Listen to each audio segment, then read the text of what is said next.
Good afternoon.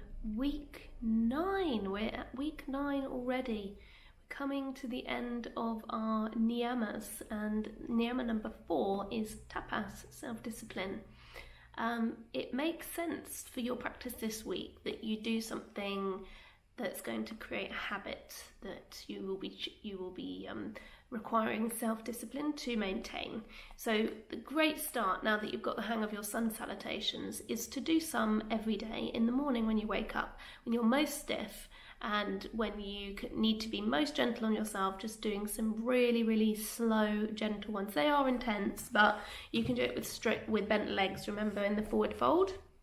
So you can soften and downplay all of the postures in sun salutation. It's such a great start to the day, full body stretch, full body strength, and I promise it will set you up differently. And I'd love to hear your feedback about how your days are different when you do a couple of sun salutations in the morning. So that for 7 days would be what I would challenge you to do. If you don't have time, try and wake up 5 minutes earlier, because you're only going to be doing 5 minutes anyway, and that shouldn't make too much trouble.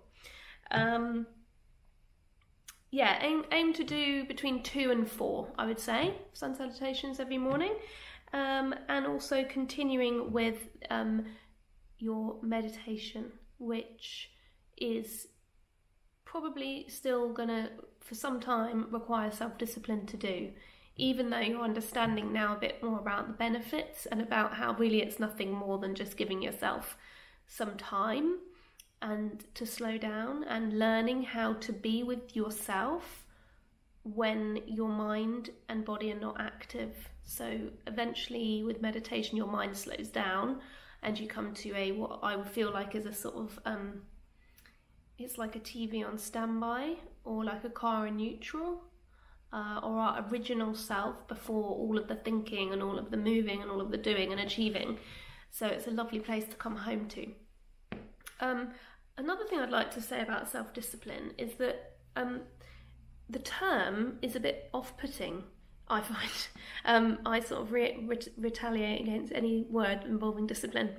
So maybe think of it more in terms of self-care or self-love, because that's really what it is. You're making this time for yourself to physically and mentally repair, rest, evolve,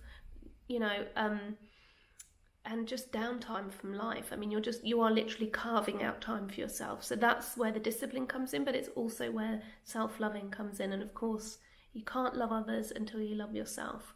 You can't fill someone else's cup unless your own has been filled by yourself. And this may sound a bit conceptual or hippie, but that is really truly my experience. We've all had it where we're run down and everyone loses, not just yourself. So keeping our own self in good shape through all of these practices. So it's not really a you should, you must sort of,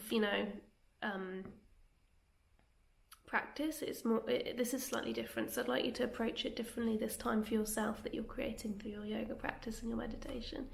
Very good. I don't need to show you anything this week because you already know how to do sun salutations, and remember that you will always evolve them. So when you're starting to think you're bored, just do something differently, approach it differently, mentally or physically, maybe more, maybe less. Okay, enjoy, and I'll see you next week. Bye.